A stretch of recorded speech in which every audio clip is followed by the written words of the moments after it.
At ang bibi ko. Love you, pare. Bibo! Bibo!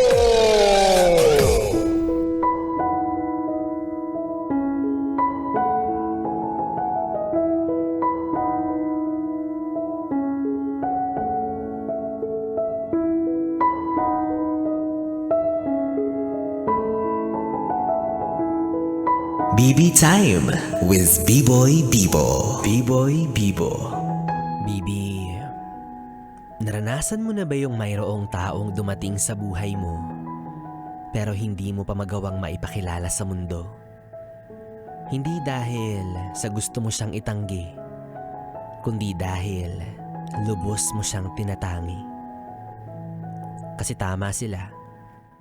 Ang tubig na malinaw ay lumalabo kapag maraming nakikisawsaw. Kaya alam kong wala kang masamang intensyon. Gusto mo lang bigyan ng proteksyon ang bubuuhin ninyong relasyon. Kumbaga, ayaw mong may ibang makatunog kasi nababahala ka na baka mausog. Kaya gusto mo siyang ingatan at ituring bilang isang espesyal na handog. Malayo sa mga matang mapanghusga, sa mga bibig na walang saysay ang pagbuka, at sa mga masasakit na salitang maaaring marinig ng iyong tenga.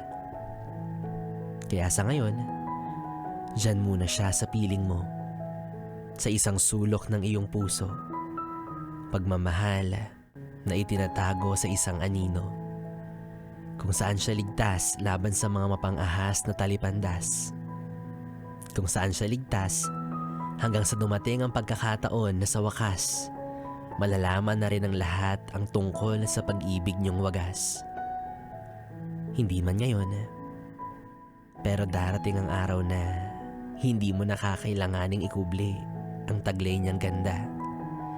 Hindi mo na siya kailangang itago sa mga litratong kamay lang ang kita.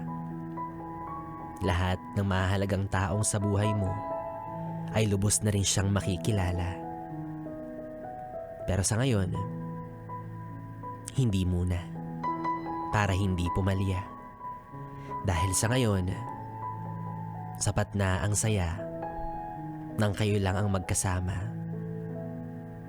Nang kayo lang dalawa. Dahil yun naman ang higit na pinakamahalaga.